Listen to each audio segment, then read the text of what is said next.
hasta el final del bar. Gracias por venir. Bueno, como ha dicho María José, me llamo Enrique Ramos y os voy a hablar hoy de un tema bastante desconocido, porque aunque veáis allí la incubación de sueños, es un tema que la gente no suele conocer. No vamos a hablar exclusivamente de sueños ordinarios, sino de otra cosa relativamente distinta, ¿vale? Bueno, la presentación a la que aludía María José: soy ingeniero de profesión, ingeniero de telecomunicaciones, pero me dedico a la investigación de los fenómenos de la consciencia. Trabajo en un instituto norteamericano que se llama Instituto Monroe, que tiene la sede en Virginia, y también soy un gran investigador, o sea, un gran curioso e investigador y practicante de todo lo relacionado con los sueños, especialmente con los sueños lúcidos, de los que vamos a hablar muy levemente hoy, porque no es el tema de la charla, pero algo comentaré. Y eso es a lo que me dedico actualmente. Actualmente no me dedico a la ingeniería ya, me dedico exclusivamente a la divulgación, escribir libros, formación de otras personas en diversas técnicas sobre los sueños y los estados de consciencia. Bueno, y vamos a entrar en materia, si os parece, y vamos a empezar hablando de los sueños. Los sueños normales, los ordinarios, los que tenemos habitualmente, son tremendamente importantes. Importantes para nuestra biología. Luego hablaremos un poco más en el tema espiritual, pero solamente en el tema de la biología, de nuestro cuerpo, de nuestra salud, son muy importantes. Como sabéis, tenemos durante la noche, nuestros sueños se dividen en ciclos de 90 minutos aproximadamente. Que esos 90 minutos, a su vez, tienen dos partes. Una primera parte, que es la fase no REM del sueño, y otra que es la fase final, que son la fase REM. En la fase no REM, que es la primera, no soñamos, el sueño profundo. Actualmente o recientemente se han descubierto que sí hay algún tipo de sueños en esa fase, pero no son realmente importantes. Realmente es una fase en la que estamos profundamente dormidos y es donde se produce la regeneración celular y un poco el descanso. Y la segunda parte, la fase REM, es la que soñamos. Recordemos o no recordemos los sueños. La primera parte, de la que no vamos a hablar porque no soñamos, también es muy relevante para la biología. La fase no REM, en la que estamos profundamente dormidos, es tan importante que es la que nos permite, fijaos, vaciar nuestra memoria y llenarla. Cuando alguien quiere aprender algo, si vas a estudiar, por ejemplo, se ha descubierto por bastantes estudios científicos que si dormimos previamente bien, vamos a memorizar mucho mejor, porque la memoria a corto plazo se almacena en el hipotálamo y tiene una capacidad limitada, es como un disco duro. Entonces, cuando se llena de datos, si no lo vaciamos, no nos entra más información. Pues eso ocurre en las fases de sueño profundo o fase no REM. Con lo cual, si no dormimos profundamente, no vaciamos ese disco duro para que entre más información, ¿no? Y lo mismo al revés, después de aprender hay que dormir para que esa memoria se afiance. Fijaos, es relevante para el cuerpo, ¿no? Pero también se ha descubierto que los sueños lúcidos, los sueños ordinarios, tienen otras ventajas. En la fase REM, que es la segunda parte del ciclo, 90 minutos, que es donde soñamos, ahí se producen una serie de procesos también realmente importantes para nosotros. Fijaos, en la fase REM, los sueños normales son los que permiten que extraigamos la parte emocional de los recuerdos. Hay recuerdos que son duros, son traumáticos, y nos podrían hacer mucho daño si no soñáramos. El sueño actúa como una especie de filtro, ¿no? Es como que quita esa parte traumática de las experiencias diarias, ¿no? Con lo cual, si no soñáramos, de vez en cuando por lo menos, estaríamos en un estado casi continuo de ansiedad. El sueño es lo que nos hace quitarnos los problemas, ¿no? De alguna manera, ¿no? O por lo menos aminorarlos, ¿no? También nos permiten, los sueños ordinarios, también han descubierto que nos permite el reconocimiento de otras personas, el reconocimiento del lenguaje verbal. Las personas que duermen, que no sueñan, mejor dicho, si no duermen no sueñas, pero que específicamente no sueñan, tienen dificultad para leer los gestos de otras personas. Y entonces entran en una especie de paranoia, una especie de manía persecutoria, ¿no? De que todo el mundo es malo, todo el mundo está en contra de mí, ¿no? Pero lo más importante es que los sueños normales son tremendamente importantes para la creatividad. Se han hecho estudios en los que en grupos de control, en hospitales, en laboratorios, donde han puesto a gente a dormir y algunos los han despertado justo en la fase REM, cuando soñamos, han interrumpido un sueño, y otros los han despertado en la fase no REM, en el sueño profundo. Y después les han puesto una serie de problemas de inteligencia o de ingenio, y la gente que era despertada en mitad de la fase REM, es decir, que les interrumpían un sueño, resolvían los problemas con mucha más eficiencia. Se sabe que en la fase REM, la fase del sueño, la que tenemos sueños ordinarios, es donde tenemos la capacidad de hilar cosas, de conectar acontecimientos. Las experiencias de la vida, si no tuviéramos sueños, no seríamos capaces de aprovecharlas, no aprenderíamos de ellas. Eso nos lo dan los sueños normales, los que tenemos continuamente. O sea, con esto os quiero transmitir que los sueños normales son muy importantes para el ser humano. Hay que soñar. Si los recordamos, mucho mejor. ¿Vale? Bueno, pues dicho esto, los sueños los ordinarios, son solo un tipo de sueños. ¿Vale? Ya hemos dicho que tienen la capacidad, estos de aquí, la capacidad de incrementar nuestra creatividad, la capacidad de ayudarnos a reciclar las emociones y la capacidad de reconocer también los gestos y el lenguaje verbal de otras personas. Esos son los sueños ordinarios. ¿Por qué los llamo ordinarios? Porque tienen dos componentes. Uno es que los sueños ordinarios no se pueden provocar, no se pueden producir a voluntad, llegan cuando llegan, ¿vale? Son naturales, por decirlo de alguna manera, que eso es lo más importante. Y segundo, dentro de ellos no tenemos lucidez, no tenemos capacidad crítica. Cuando soñamos no sabemos ni quién somos, no tenemos identidad, no sabemos. Yo cuando sueño ordinariamente no sé que yo soy Enrique Ramos, te dejas llevar por los acontecimientos y luego te recuerdas una cosa extraña, ¿no? Pero no eres tú, no hay lucidez, no estás como estás aquí, no estás despierto dentro de un sueño y no se pueden producir.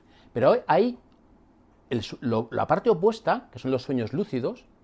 El sueño lúcido, si lo conocéis, es una experiencia en la que una persona despierta dentro de su propio sueño y el sueño deja de ser un sueño, se convierte como mágicamente en una realidad como esta, totalmente física. En un sueño lúcido es como estar aquí, no hay diferencia. O sea, es brutalmente distinto al sueño ordinario. Fijaos, tiene los dos componentes al contrario. En un sueño lúcido tienes lucidez, tú sabes quién eres, sabes lo que haces, tienes recuerdos, sabes que estás en la cama o una parte tuya está en la cama y otra parte tuya está en la cima de una montaña con viento y está lloviendo y te estás mojando, ¿vale? Pero tú sabes quién eres, es el sueño lúcido. Y además es premeditado. El sueño lúcido tú lo produces, tú lo provocas. Tú puedes decir, esta noche me voy a otra realidad. Y el ordinario, como he dicho, ni lucidez ni premeditación. El sueño ordinario es natural. El sueño lúcido hay que aprender a hacerlo. Se puede entrenar uno y es una experiencia alucinante. Pero hay que entrenarse. Y no es tan fácil como parece. ¿Qué ocurrió en la antigüedad? En la antigüedad, cuando el hombre empezó a pensar, a darse cuenta de la importancia de los sueños, pues se dio cuenta que había una cosa intermedia, una forma de aprovechar la capacidad de los sueños sin necesidad de tener un sueño lúcido. E inventaron los sueños incubados, que es lo que vamos a hablar ahora, que están a medio camino, ¿vale? Ahora te contesto una preguntita. El sueño incubado es premeditado, es decir, es un sueño normal, no es lúcido, no tiene lucidez, pero sí tiene premeditación, sí se puede provocar. ¿Entendés la diferencia? O sea, el ordinario ni lo puedes producir ni tienes lucidez, pero el incubado es un sueño que tú provocas, ¿vale? El sueño incubado, la incubación de sueños consiste en irse a la cama, habiendo hecho determinadas técnicas, que pueden ser durante el día y también durante la noche, muy fáciles, de manera que tú provoques un sueño normal, pero que contenga una información que te ayude, ¿vale? Una respuesta de algo, un problema que tengas o lo que sea. Y eso lo descubrieron los antiguos, bueno, lo vemos ahora desde la prehistoria. Se ha usado desde siempre, es lo que ahora conocemos como consultar con la almohada, pero un poco más sofisticado, ¿vale? Es la forma de provocar sueños ordinarios que contengan una información de verdad. Y diréis, bueno, es que el sueño ordinario también tiene información. Habéis oído la famosa interpretación de los sueños, los diccionarios de sueños, pero es muy difícil. Un sueño ordinario es prácticamente imposible de descifrar, porque como viene al azar, no sabes a qué se refiere. Los sueños ordinarios contienen mucha carga emocional, pero como tú tienes 7 problemas todos los días, ¿a qué se está refiriendo? Si sueñas con un caballo blanco que va por la playa, ¿a qué aspecto de mi vida se refiere? No lo sé, porque de repente me ha llegado esta noche. Pero si tú has hecho un sueño incubado, si tú provocas con una técnica que esa noche tener un sueño que te ayude en un problema laboral, por ejemplo, y sueñas con un caballo blanco que va por la playa, es fácil interpretarlo, porque lo interpretas a la luz de ese problema. Ya no te estás pensando qué puede significar un caballo, no, ya lo interpretas según el problema, o según la pregunta. ¿Vale? ¿Entender la diferencia? Lo cual es muy útil. muy útil, porque además conocemos que los sueños normales, ordinarios, como hemos dicho, tienen un potencial brutal en el tema de la creatividad. Nos permiten atar cabos, encontrar soluciones a los problemas. Y de esta manera el ser humano, sin haberlo sabido, inventó una técnica que vamos a ver ahora, no la técnica, vamos a ver la evolución histórica, y lo usaron, ¿vale? Bueno, entonces, como decía, ¿para qué se ha usado la incubación de sueños en la antigüedad? Por un montón de cosas. Vamos a ver que empezamos en la prehistoria, para saber conocer cosas de nuestra vida, para el tema de la curación. Veremos que en Egipto y en Roma se utilizaba para la curación de enfermedades, para bodas, es decir, para acordar matrimonios, para decidir, eso se utiliza mucho en el mundo musulmán actualmente todavía, para decidir si este señor que se va a casar con mi hija pues es el adecuado o viceversa, o para consultar sobre temas de negocio, por ejemplo, también lo hacían en la antigüedad, ¿no? Para ver si esta transacción económica o esta venta me va a ir bien o va a ir mal, o es conveniente o no es conveniente. Bueno, un montón de usos distintos, ¿no? Como digo, empezó en la prehistoria. Seguro. ¿Por qué? Seguro. Porque los chamanes, la actividad de los chamanes actuales, que son los herederos de los chamanes de la antigüedad, se basa principalmente en los sueños. Los chamanes tienen tres formas de entrar en estados profundos de consciencia. Unos a través del sonido, tambores, tipo de cosas. Otros a través de las plantas sagradas, con drogas, bueno, sustancias psicoactivas. Y otro a través del mundo de los sueños, ya sea a través de la incubación de sueños o de los sueños lúcidos. Sabemos que lo hacen actualmente, con lo cual los chamanes de la prehistoria, que fueron los primeros, seguro que lo hacían. En el libro de la incubación de sueños lanzo una teoría, que es una teoría. Sabéis que el hombre ha dejado muchas pinturas en las cuevas, en cavernas, de muy diversas índoles, ¿no? Hay unas pinturas bastante habituales en las que aparecen lo que se ha identificado como chamanes. ¿Por qué sabemos que son chamanes? Porque suelen ser más grandes que el resto de las figuras, porque suelen llevar tocados especiales, como veis aquí, que lleva una especie de plumas. Y esta pintura en concreto es una reproducción de una pintura que está en una cueva de Albacete, en un pueblo que se llama Alpera, que es la cueva de la Vieja, que tiene varias pinturas, esta es una de ellas, ¿no? Si veis el personaje principal, aunque hay otro allá arriba y hay más, que es un chamán, fijaos que aparte que es muy grande y aparte de tener ese penacho de plumas, tiene un atributo interesante, que es un pene muy grande. Es muy, muy habitual en toda Europa, y en el norte de África, en todos los lugares donde se han dejado, en Australia, donde se han dejado huellas los antiguos y pinturas, que estos chamanes tengan el pene erecto, o muy grande. Bueno, no si erecto o esclerotina muy grande. El caso es que se ve mucho, para llamar la atención. Hay muchas teorías. Hay antropólogos que piensan que es un símbolo de fertilidad, ¿vale? Y otros que piensan que es para identificarlo, ¿no? Y decir que es un hombre y no es una mujer. Bueno, podría ser, no es descartable. Y piensan que las escenas como esta, que son escenas de caza, si ves hay animales, van con arcos y flechas, se hacían como lo que llaman magia simpática, es decir, pintando una escena de caza, es como que se aseguraban que luego en el futuro iban a tener esa caza, ¿no? Yo lanzo otra teoría, sabiendo que los chamanes actuales sueñan, y es la parte principal de su actividad, y lo hacían los antiguos, yo creo que, lanzo el final y os cuento por qué, yo creo que muchas pinturas, no digo todas, son sueños. O sea, han pintado un sueño que tuvo el chamán la noche anterior. Se sabe ya desde los años 80, Stefan Leberg, que es uno de los mayores investigadores de los sueños lúcidos y de los sueños en general, descubrió en los años 80 que hay una sincronización entre la fase REM, que es cuando soñamos, y la erección del pene en los hombres. De hecho, todos los que están aquí en la sala, sabéis que la fase REM al final se va ampliando. Durante la noche es cortita, pero al final de la mañana cada vez es más grande y más intensa.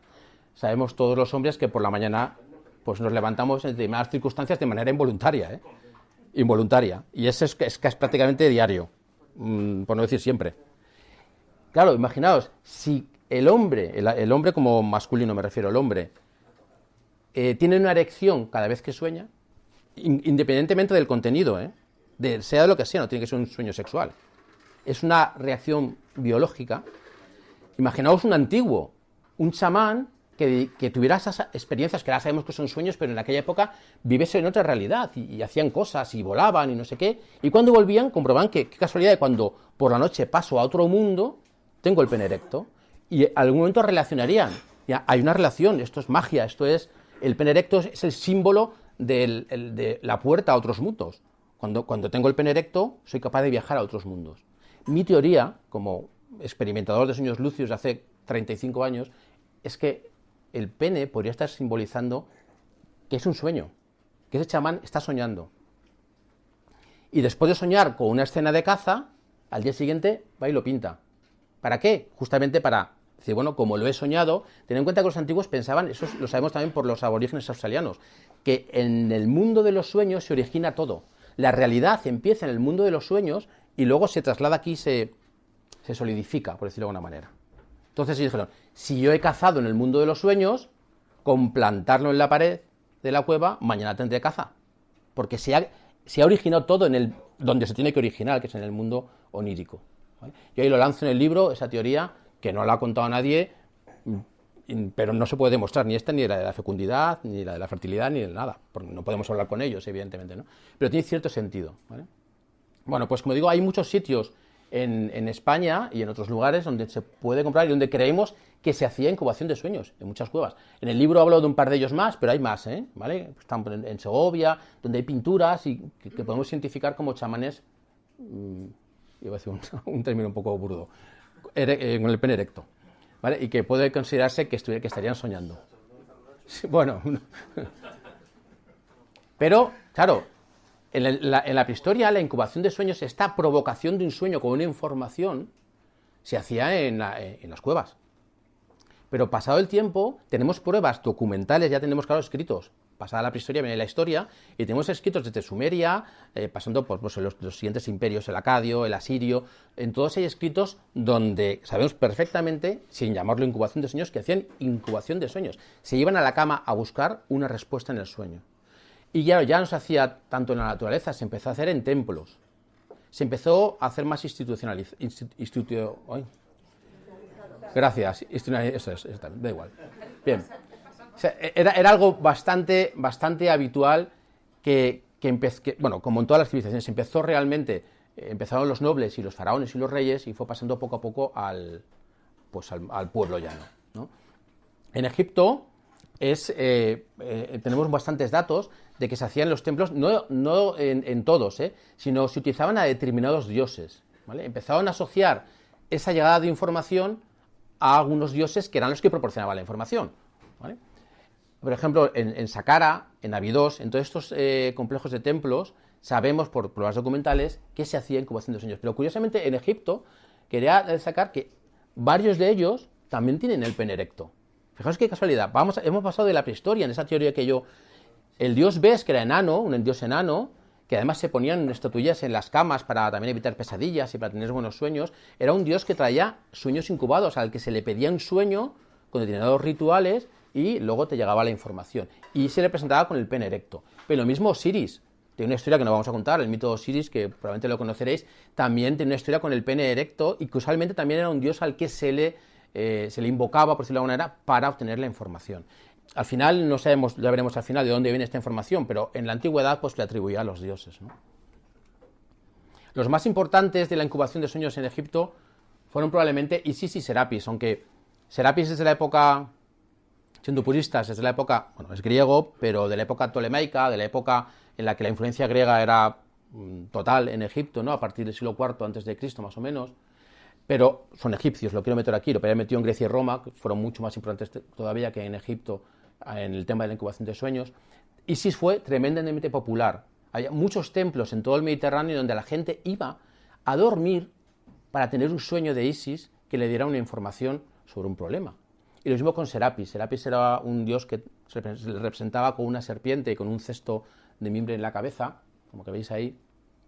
Y también estaba asociado a la incubación de sueños. Isis, más bien, a la incubación profética, es decir, la gente le pedía información sobre su futuro o sobre su presente, y Serapis estaba más asociado a la incubación de sueños para la curación de enfermedades. Pero bueno, también había del caso contrario en los dos, ¿vale? En España tenemos muchas huellas. O sea, hay muchos sitios donde sabemos que se hizo la incubación de sueños en honor a Serapis e Isis. Y los cuento en el libro, analizo un montón de ellos, ¿vale? No os puedo contar todos porque sería un montón. Hay uno que me apasiona, que está en las playas de Cádiz, de Bolonia, que se llama Bailo Claudia, que es unas ruinas romanas. Porque la influencia de los dioses egipcios fue, sobre todo Isis y Serapis, fue tremenda en el mundo, sobre todo en el mundo romano. Y aquí había un templo y se ha reconstruido, esto es una reproducción, en internet podéis ver un poco cómo han hecho unos vídeos muy chulos donde se ve, y han descubierto que en el templo tenía una sala específica de incubación de sueños. Con un pozo, con un aljibe, porque el agua era muy importante, como veremos ahora en Grecia, era muy importante para incubar sueños, para que había una primera fase de purificación, y como digo, se ha descubierto que ahí se hacía incubación, es decir, que si algún día vais a visitar las ruinas, hay un lugar exacto donde la gente se tumbaba a recibir sueños proféticos. Fijaos, he puesto unas cuantas cruces de algunos de los lugares de los que hablo en España, solo de Isis y Serapis, de esos dioses griegos, egipcios, perdón, que fueron exportados a España. Pero en Grecia y en Roma podemos decir que es la época dorada de la incubación de sueños, porque surgió el dios más importante, el icónico, que era el dios Asclepio, que se llamó Esculapio en Roma. El dios Asclepio, que también se representaba con una serpiente, no pensáis que este es posterior, Serapis fue probablemente copia de Asclepio. Asclepio tenemos documentación de que se le adoraba al menos desde el siglo VI a.C. hasta el siglo VI después de Cristo. O sea, más de 1000 años de incubación de sueños en honor a Asclepio. Asclepio era un dios muy importante para la incubación. Os cuento muy rápidamente el mito. Era hijo de Apolo, también dios de la medicina, el dios Apolo, dios del sol, dios de la música, de la belleza, que estaba enamorado de una mortal que se llamaba Corónide. Estaban comprometidos, pero Corónide se enamoró de otro mortal, de un hombre que se llama Isquis, y tuvieron un hijo. Cuando se enteró Apolo, el dios Apolo, que estaba embarazada, entró en cólera y su hermana Artemisa, o Artemis, lanzó una flecha envenenada y mató a Isquis, a Corónide, a la novia de Apolo, que estaba embarazada. Pero Apolo la mató. Apolo se arrepintió porque el niño estaba a punto de nacer, entonces le rajó el vientre a la fallecida y le sacó al niño que era Asclepio, que era un semidios, porque era hijo de Apolo, hijo de Corónide. Asclepio fue llevado al monte, a Tesalia, donde estaba el famoso centauro Quirón, el rey de los centauros, que era médico, era un gran sanador y sabía mucho de plantas, y educó a Asclepio desde pequeño en la medicina. Y Asclepio de mayor se recorrió toda Grecia y parte del Mediterráneo curando a gente gratuitamente. Era una persona muy adorada porque era muy bueno, de hecho se le llama el dios bueno, el dios que cura a los hombres, el dios amable, y era tal su pasión que, como digo, se recorría los caminos con un saco de ungüentos y iba curando a la gente gratuitamente. Y un día vio una serpiente que se acercaba a una serpiente muerta, le llevaba una hierba, se la aplicaba y la otra serpiente, la muerta, resucitaba. Entonces, Asclepio ahí descubrió el don de la resurrección, no solamente de la curación, y empezó a resucitar gente. Cuando el dios de los infiernos, el dios Hades, se dio cuenta de que se estaba quedando sin trabajo, porque claro, le dijo a Zeus, su hermano, me está arruinando el negocio, porque está sacando a los muertos del Hades. Y entonces lo que dice, pues a esto se tiene que acabar. Entonces Zeus le lanzó un rayo y le mató a Asclepio.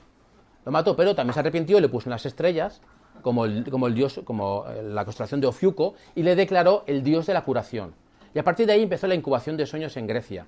Pero eso sí que fue importantísimo. Había muchísimos templos en muchas partes de Grecia que eran verdaderos hospitales, eran templos gigantes que tenían teatro, porque el proceso de curación no era solamente el sueño, sino que era una preparación inicial, había siempre pozos sagrados o un río donde hace una purificación con agua, asistían a obras de teatro moralizantes, donde aprendían cosas, aprendían a cambiar un poco el carácter, hacían deporte, se preparaban, comían bien, comían alimentos sanos antes del ritual de la incubación de sueños.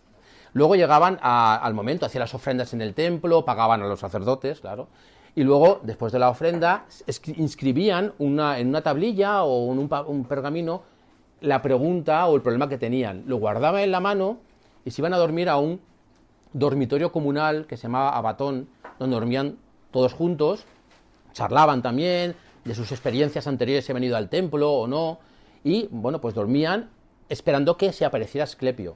Y a veces Asclepio se aparecía y directamente curaba al enfermo. O sea, él tenía un sueño en el que el dios le aplicaba pues cosas, ¿no? Un ungüento o lo que sea en la parte herida o en la parte enferma.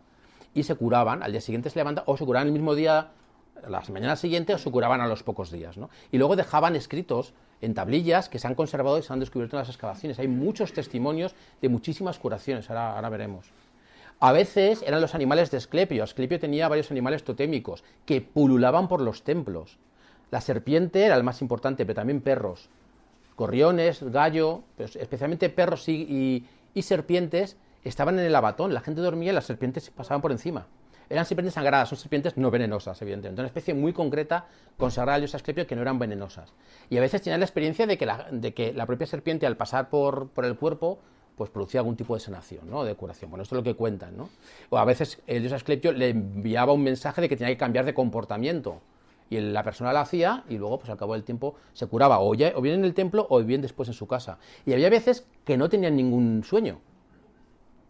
Y entonces, ¿qué hacían? Pues se iban a su casa, sabiendo que días después recibirían el sueño de Asclepio, y así pasaba. A lo mejor a los 3 o 4 días, ya más tranquilos en casa, recibirían la información. Pero es que eran verdaderos hospitales. Allí estudió Hipócrates, el padre de la medicina moderna, Galeno, Rufo. Los médicos antiguos todos estudiaron en los santuarios de Asclepio. Ahí se generó la medicina moderna. ¿Por qué? Porque a veces el dios Asclepio le prescribía una serie de ungüentos o...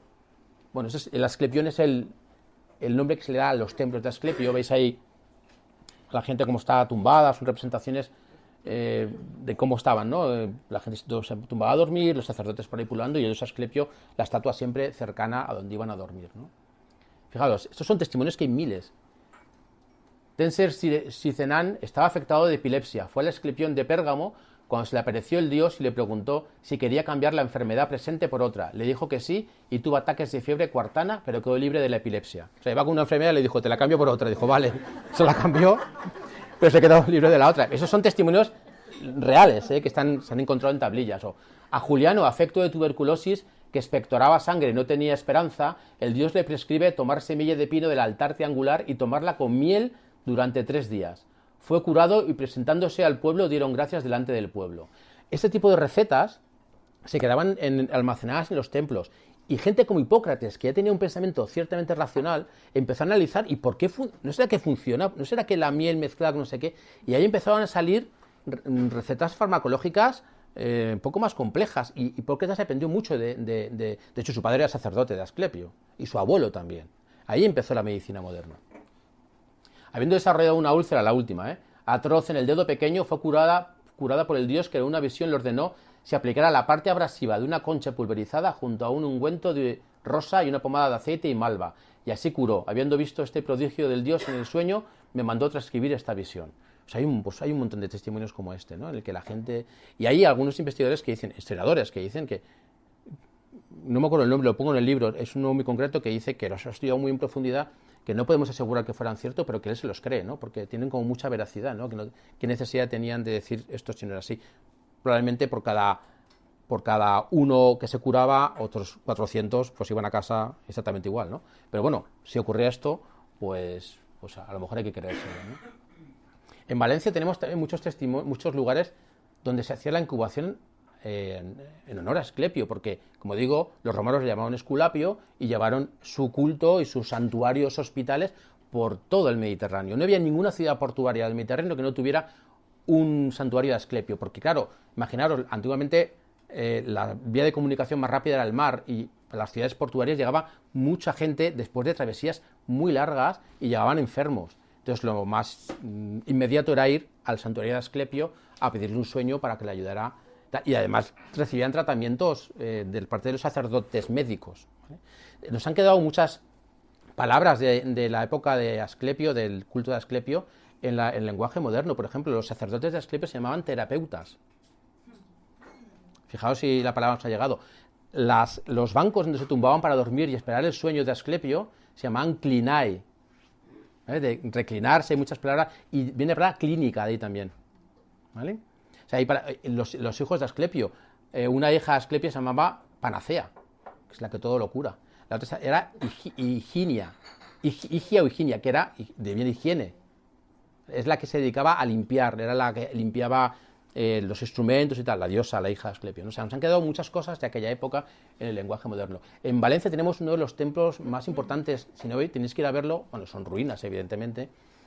Está construido justo debajo de la catedral, ¿conocéis Valencia? La catedral de Valencia y la basílica de la Virgen de los Desamparados se construyó encima del templo del Santuario Hospital de Asclepio. De hecho, si vais a Valencia la próxima vez, fijaos en la portada, o sea, en la basílica de la Virgen de los Desamparados, abajo, en el zócalo, hay unas piedras muy grandes que son romanas, y hay una que tiene una inscripción, y es una inscripción de alguien que ha tenido un sueño de Asclepio y se ha curado y se lo agradece. O sea, se reutilizó para construir la Basílica de la Virgen.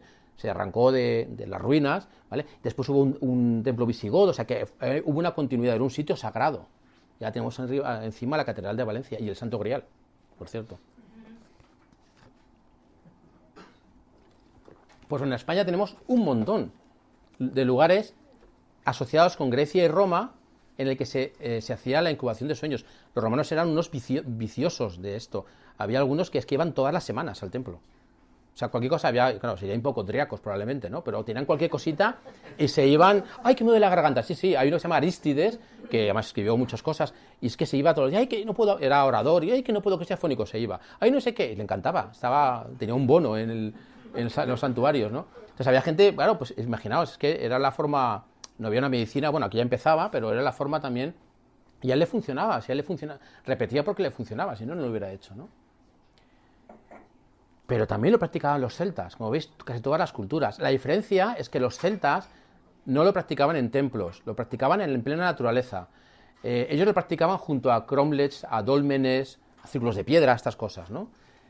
Menires, porque pensaban que allí estaba contenido el alma de grandes caudillos o de jefes de la tribu, y ahí residía el espíritu, ¿no? Evidentemente los cromlechs son mucho más antiguos que los celtas, sobre todo los celtas que llegaban a España, ¿no? Están construidos en el Neolítico, miles de años antes que los pueblos celtas llegaban a España, pero eran míticos ya, ¿no? Había enterramientos y se enterraban allí cerca porque pensaban que ahí vivía el espíritu del caudillo. Y se tumbaban ahí, en mitad del campo, con ciertos rituales que eran ligeramente distintos a lo que os acabo de contar. Comían carne de animales prohibidos, unas historias, ¿no? Cantaban a las manos, las ponían en la cara, tenían una serie de técnicas, y luego dormían, evidentemente, para esperar la incubación de sueños. Y como digo,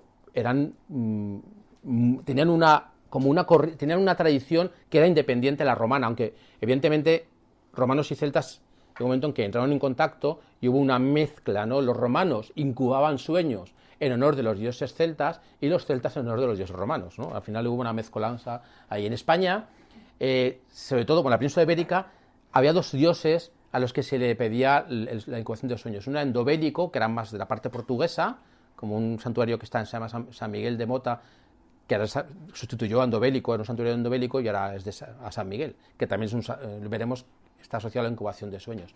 Y en España, Baélico, que es un dios, el nombre creen que significa dios lobo, y que su influencia está en la zona de los Betones, pues lo que es Zamora, Salamanca, Cáceres, toda esa zona de así, ¿no?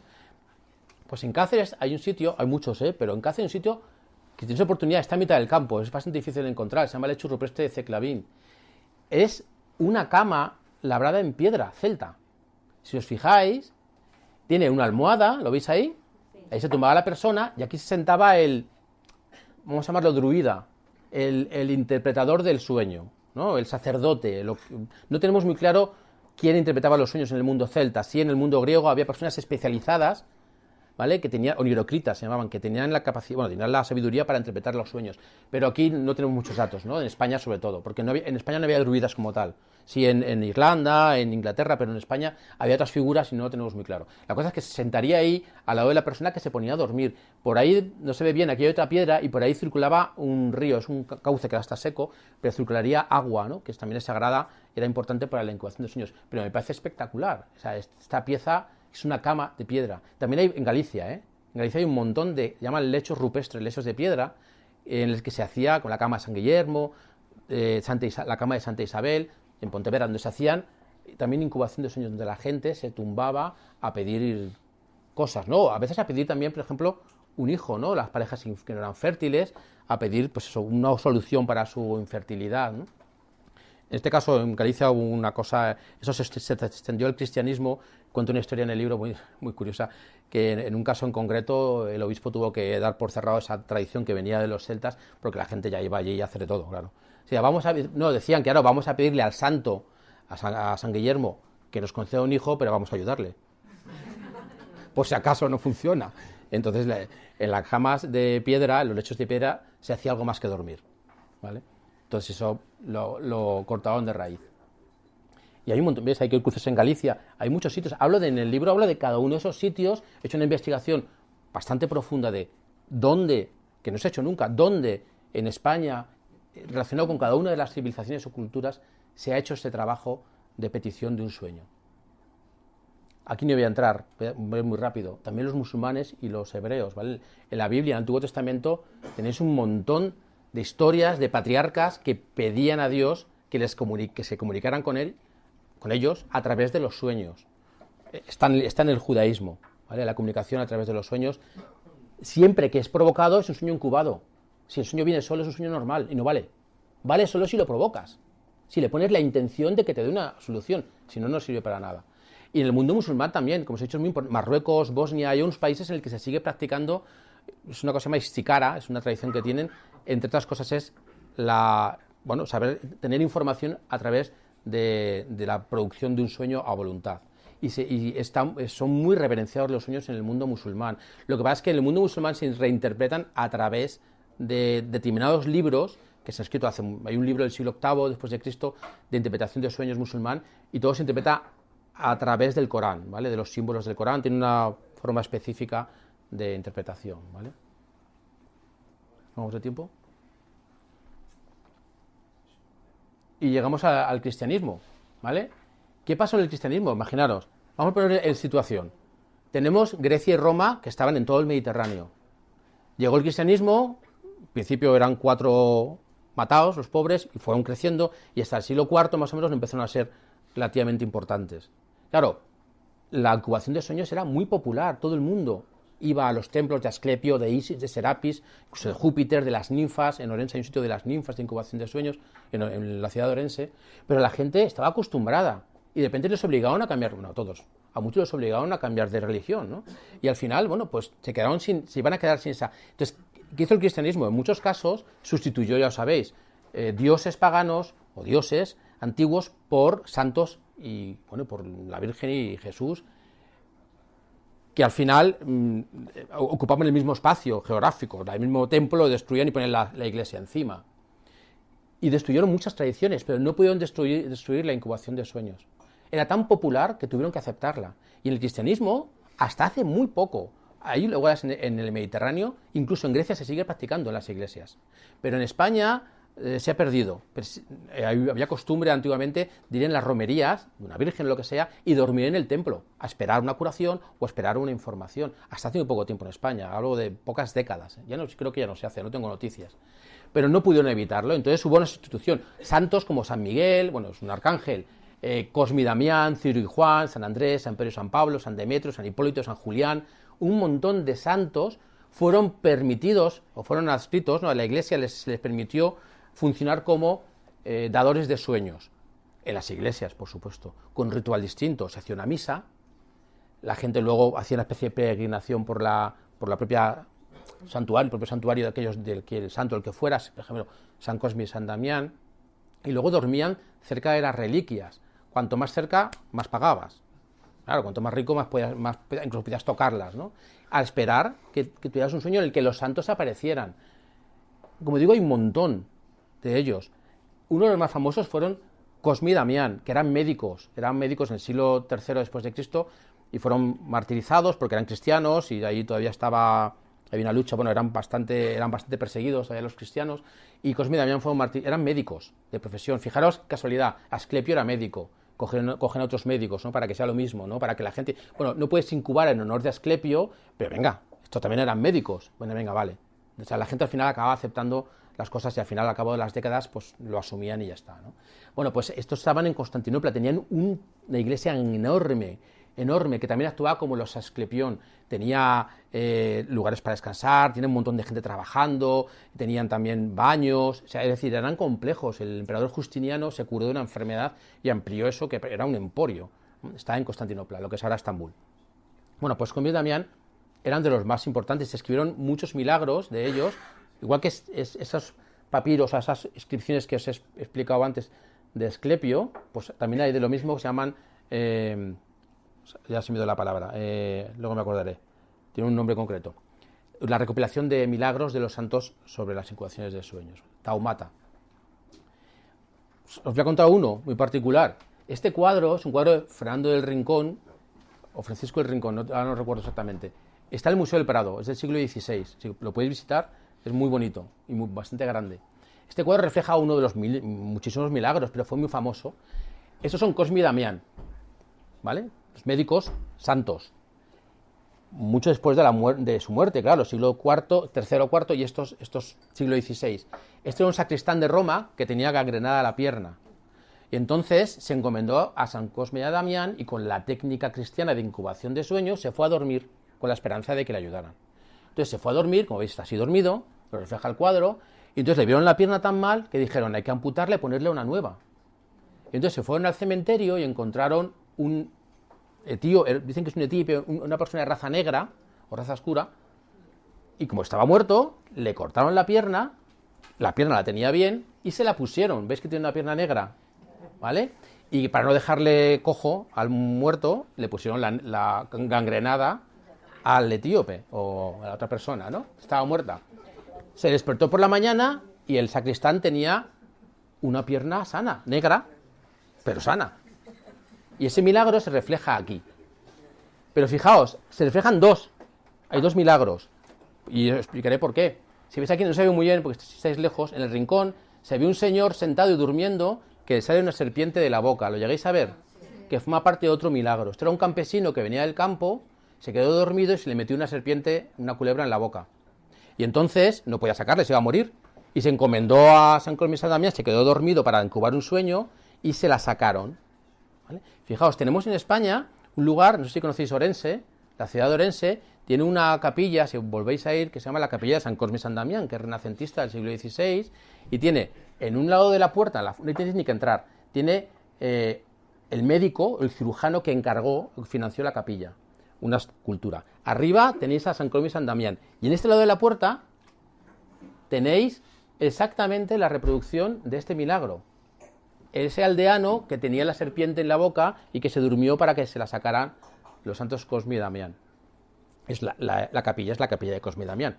Evidentemente, con lo cual es seguro, que, como pasó al cristianismo la incubación de sueños, bueno, seguro, quizás en esa capilla se practicó también la incubación de sueños. La gente iba allí a rezar y luego a dormir para que San Cosme y San Damián les enviara o bien una curación o bien una información que necesitaban, ¿vale? Y hay un montón en España asociado a la incubación cristiana, que se pueden visitar y que, bueno, tienen su carga, no sé, energética o por alguna razón se harían ahí, ¿no? Y por ir terminando, la incubación de sueños es una cosa del pasado, pero se ha recuperado. Hay terapeutas muy importantes como Jane Houston, o bueno, ya Carl Jung, lo conoceréis, gran psicólogo, padre de un montón de otros psicólogos, ¿no? De teorías y bueno, ambos dos, Carl Jung estaba fascinado por la incubación de sueños, especialmente la incubación de sueños griega, ¿no? De Asclepio. Y Jane Houston, incluso con pacientes, hizo muchos experimentos de incubación en los propios templos griegos y fue a Grecia y recreó un poco los rituales con unos resultados muy buenos, ¿no? Para ayudar a personas que tenían sobre todo problemas psicológicos o emocionales, para ayudar a través de la incubación de sueños, ¿no? De esa información. Y se sigue utilizando, no solamente a nivel terapéutico, personas anónimas, nosotros, yo, vosotros, se puede hacer, ¿no? Es una cosa que lo puede hacer cada uno en su casa, ¿no? Claro, y ya por terminar, y hacemos ahora preguntas, ¿de dónde viene la información? Pues en la antigüedad se lo atribuían a los dioses, es lógico, ¿no? Venía a través de los dioses, o bien la curación, o bien la información. Hay gente en la actualidad que piensa, yo creo que es así, bueno, estoy entre las últimas dos, evidentemente, que nuestra conciencia es como una radio, ¿no? Tenemos la capacidad de captar información de algún sitio, ¿vale? Pues es una teoría, ¿no? Como somos una antena receptora, ¿no? Pero hay gente que dice que es un poco más sencillo, ¿no? Sabemos que los sueños normales, porque una incubación de sueños produce un sueño normal, provocado, pero normal. Los sueños normales abren la puerta de la creatividad y nos permiten atar cabos.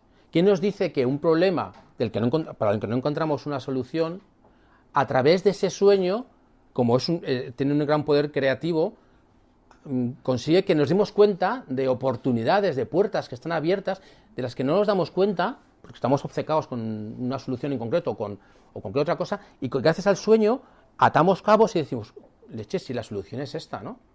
¿Vale? Estamos aprovechando el potencial biológico de los sueños. No lo sé, quedaos con la que queráis, ¿no? Los dioses, la conciencia como antena receptora o la puerta abierta de la creatividad.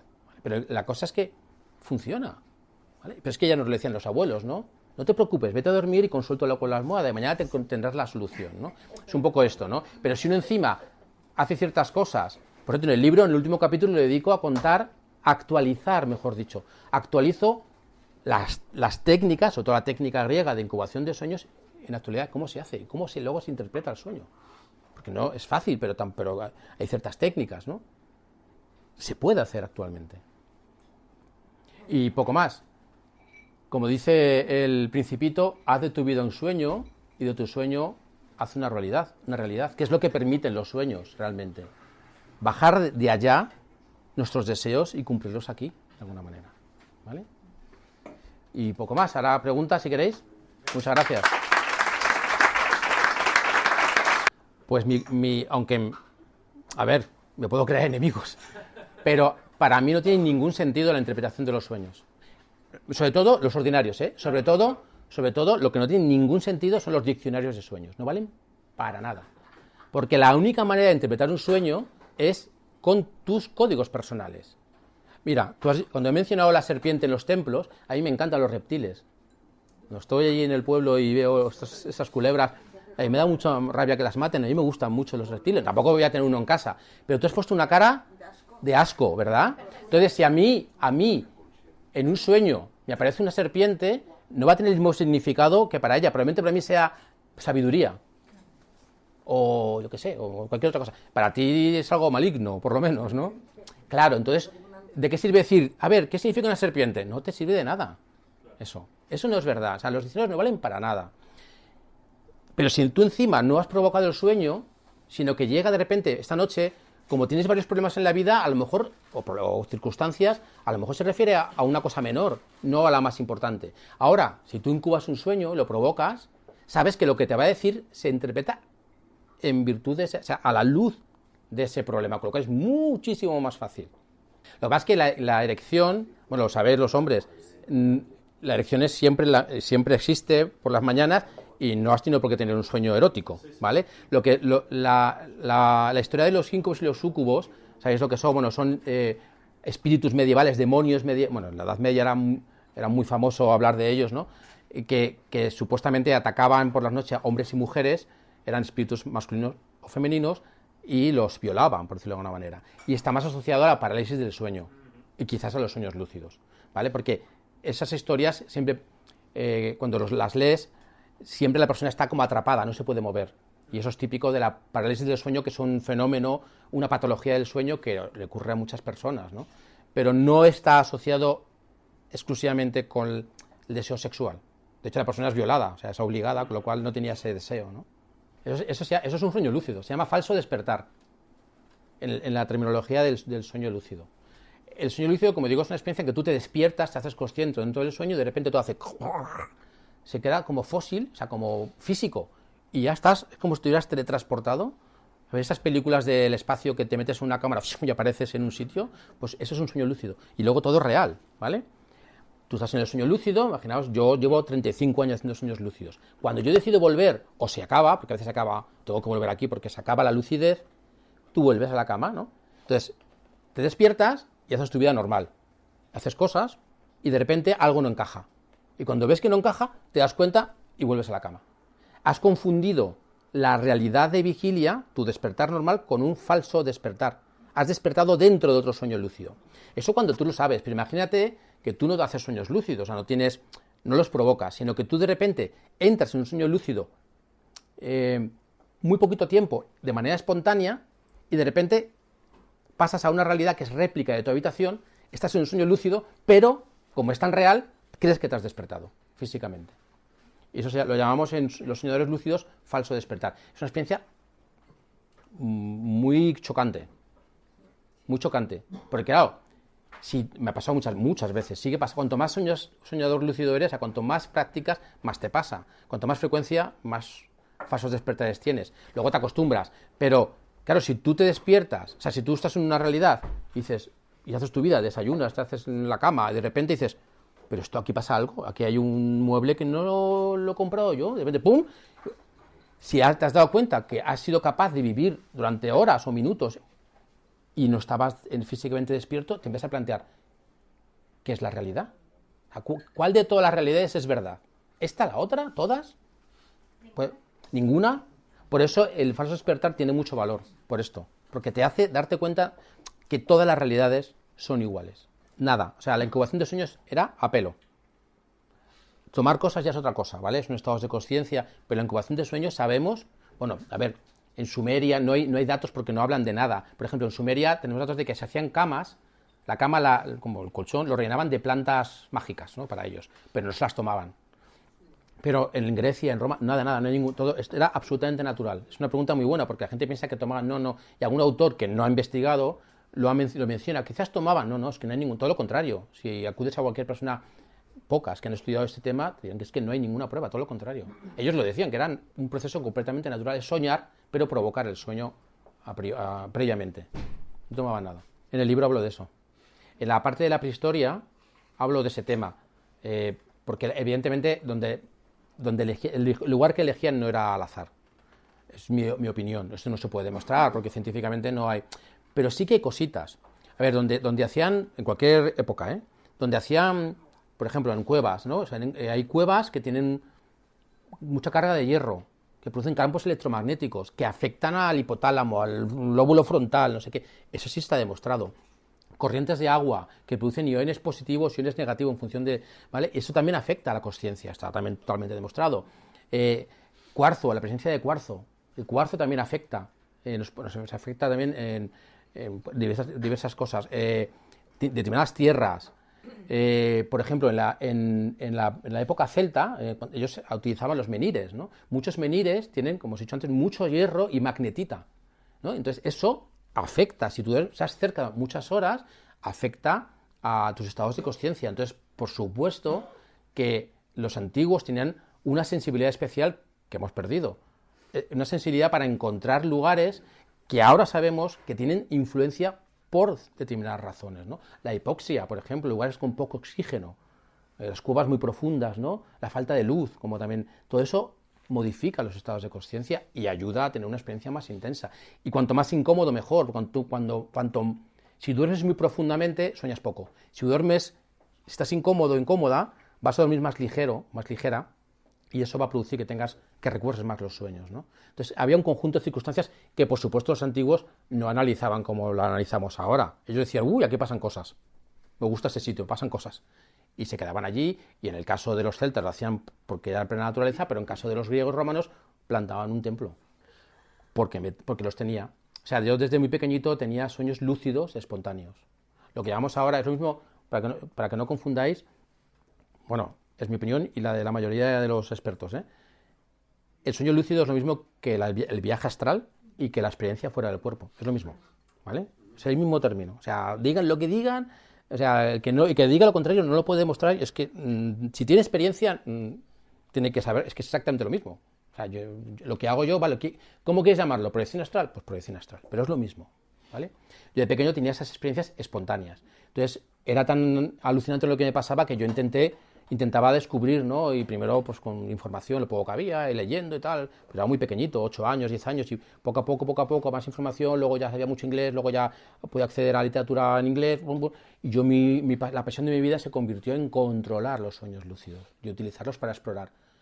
Y yo, mientras tanto, estudié la carrera de telecomunicaciones y he ejercido muchos años como ingeniero de telecomunicaciones en una empresa muy grande, pero yo seguía con lo mío, hasta que llegó un momento, hace ya 8 o 9 años, que ya decidí dedicarme solo a esto porque era imposible mantener las formaciones los fines de semana. Entonces, bueno, decidí, motivos personales, dedicarme ya en exclusividad. Pero claro, el origen es que me ocurría a mí, ¿vale? Y yo quería comprenderlos. A ver, el encuentro con seres fallecidos en los sueños es un fenómeno transversal en la humanidad. O sea, ha pasado desde siempre y en cualquier lugar del mundo, ¿vale? Claro, a ver, que sea lúcido o no, depende de lo que hay que estar dentro de él, no te lo puedo decir. Si tú te sientes que eres tú, sabes cómo te llamas, sabes que estás en la cama, sabes que estabas en la cama y sabes que has accedido a través del mundo de los sueños, eso es un sueño lúcido, ¿vale? Pero aunque no lo fuese, que fue un sueño normal, también tiene su validez. Aquí es distinto. O sea, yo digo que el sueño ordinario, sin ser incubado, como es te cuento una historia, la que sea, es muy difícil de interpretar, porque no sabes a qué se refiere. Si has tenido la experiencia con tu madre que ha fallecido, no hay que interpretarlo. ¿Sabe lo que ya? Es decir, el sueño ordinario tiene mucha validez, por supuesto. Lo que pasa es que digo que es difícil de interpretar si no lo has incubado, excepto cuando es tan concreto. Sí, ¿Vale? Es claro. Tan concreto que claro. muchas veces me digo, ¿qué hago aquí? Si claro. Tengo que estar durmiendo. No sé. Mi opinión personal es que sí es un contacto con las personas. Yo creo en la vida después de la vida. No es una opción, hay gente que no cree, ¿no? Pues yo sí creo en la vida después de la vida. Yo he explorado mucho con sueños lúcidos, es un tema que me apasiona. Sí, bueno, sí. Incubar un sueño es relativamente fácil, ¿vale? En el libro lo detallo muy detallado, ¿no? Pero fundamentalmente consiste en que no solamente la noche, sino el día anterior, tienes que convertirlo en un día especial, ¿vale? En el día puedes hacer lo que quieras. Doy muchos ejemplos en el libro de lo que puedes hacer, pero algo que le diga a tu yo total, o como queramos llamar, a tu conciencia, que le diga, oye, hoy es importante. Desde decir, hoy no trabajo, me tomo vacaciones, o hoy me dedico a dar un paseo por la naturaleza, o hoy voy a meditar un poco más de lo normal, que sea un día distinto y tranquilo, en relajación tal. Eso es lo más importante. Y luego hay más cosas, pero poco más. Luego tienes que, sobre todo, irte a la cama con la pregunta en la mente, y conviene pues escribirla. Hay gente que la puede escribir, lo mete en un papel y lo mete debajo de la cama, que al final no es nada mágico, ¿eh? Es una forma de decirle a tu subconsciente, oye, que quiero una solución, ¿no? Y meterlo abajo de la cama y esperar, dormir, esperar, tiene poco más. Lo que sí que es verdad, que luego cuento en el libro, es que cuando uno tiene la información, si le ha servido, hay una cosa que hacían los antiguos, que era, sobre todo los griegos y los romanos, que se llama honrar el sueño. O sea, no vale con obtener la información, sino que hay que hacer algo más. Es una cosa, no sabemos por qué funciona, pero hay que honrar el sueño significa hacer algo relacionado con el contenido del sueño. Tú imagínate que el sueño te da una información, pasan cosas, ¿no? Y un elemento del sueño es un pañuelo rojo, que es bastante importante en tu sueño. Y tú lo interpretas a la luz de tu problema y dices, tate, esto ya sé lo que significa. Y te da la solución, estás muy contento, muy contenta. ¿Qué tienes que hacer? Honrar el sueño. Pues una forma de honrarlo sería irte a una tienda y comprarte un pañuelo rojo y ponértelo. Es como cerrar un ciclo, ¿no? Eso lo hacían los antiguos, ¿no? Y por eso se sigue practicando ahora, ¿no? Pero fundamentalmente es así, no es mucho más complicado. Claro. Claro. Para que se libere el inconsciente. Sí. Son muy importantes. O sea, son muy importantes para eso que yo, para el día a día, para el reciclaje emocional. Si no estaríamos atacados todos los días, si no tuviéramos sueños normales. Lo que pasa es que si tú los quieres utilizar como una herramienta para una cosa en concreto, o bien haces un sueño lúcido que tienes total control, o haces un sueño incubado que va hasta medio camino, y entonces diriges tu problema hacia la solución, ¿vale? Pero el sueño como tal, tenemos que tenerlos, los normales, porque si no estaríamos, como digo, poco cuerdos. A ver, esto es un tema muy conocido, ¿no? Los sueños premonitorios. Hay muchos casos de mucha gente famosa y anónima que ha tenido y tiene sueños que dicen que luego se han cumplido. O sea, es innegable que ocurre. Lo que pasa es que entramos en un tema tremendamente delicado. Mi opinión, es que no es muy habitual. Porque yo creo que el futuro es mentira, no existe, no hay un futuro como tal, ¿no? O sea, no nos podemos adelantar al futuro porque el futuro es el presente, ¿no? De una manera, es como, lo veo bastante difícil, pero es verdad que hay casos, ¿no? Pero yo creo que poca gente, si te fijas en los casos, la gente que tiene un sueño premonitorio suele ser sobre cosas muy inmediatas. O sea, del día siguiente, 2 días después. Nadie sueña una cosa que ocurre, muy raro, 20 años después, ¿no? Es más habitual de cosas muy inmediatas, ¿no? Y eso, fíjate, si pensamos en lo que piensa la ciencia sobre el tiempo y la relatividad y todo esto, a ver, parece como que el tiempo realmente es una cuestión de probabilidades. El mundo cuántico dice que todo es probabilidad, ¿no? El universo es probabilidad. Entonces, claro, cuanto más cerca está de ti, más fácil es preverlo, ¿no? Entonces, ¿son posibles los sueños premonitorios? Sí, yo creo que sí. Pero creo que los que te dan información de un futuro muy inmediato. Si tú tienes una cabeza amueblada, que dices, si tú no tienes ninguna patología mental, todo lo contrario, es un camino de crecimiento que te da respuestas a un montón de cosas, qué es la realidad, qué es el mundo. Es que, claro, estás explorando otras realidades, es absolutamente enriquecedor. Ahora, si tienes algún tipo de patología, estás inestable, estás pasando una depresión profunda, no te metas en sueños lúcidos ni cosas de estas, porque puedes estabilizarte, pero si estás normal, todo lo contrario. Todo lo contrario, ¿vale? Bueno, es que eso es un mito. No lo sabemos. A ver, yo no he visto jamás el cordón de plata. Yo tengo más de 3000 sueños lúcidos, conscientes, controlados en mi vida. No lo he visto nunca. Y casi nadie lo ve. El cordón de plata es un concepto que manejaban el siglo XIX, la teosofía y tal. Y bueno, también aparece en el hinduismo, incluso aparece en la Biblia, en el Antiguo Testamento, algo parecido. Supuestamente tenemos un cordón que ata este cuerpo con el otro que viaja por ahí, ¿no? Y que si se rompe, te mueres, ¿no? Es que es... A ver, en las otras realidades, lo que tú... Hablamos de sueños lúcidos, no hablamos de sueños incubados ahora. Una parte de lo que tú contemplas está autogenerado por tu consciencia, ¿no? Pero igual que hacemos aquí, ¿eh? Cuando estáis durmiendo profundamente, no existe el mundo. A mí me hace mucha gracia eso cuando dice que la gente duerme en pareja, ¿no? Y cuando estoy con mi pareja durmiendo, pero es que cuando tú duermes, ya no estás con tu pareja ni estás con nadie. Ha desaparecido tu pareja, ha desaparecido la cama, ha desaparecido la habitación, no existe el mundo. Y cuando te despiertas, de repente hay mundo. Entonces, lo que yo creo que ocurre, y mucha gente, es que cuando despertamos, creamos este mundo otra vez. O sea, la consciencia crea mundos. Lo que hacemos con los sueños lúcidos es crear otras realidades distintas de esta. Pero es exactamente el mismo proceso. Sí, igual. Un sueño incubado es un sueño normal.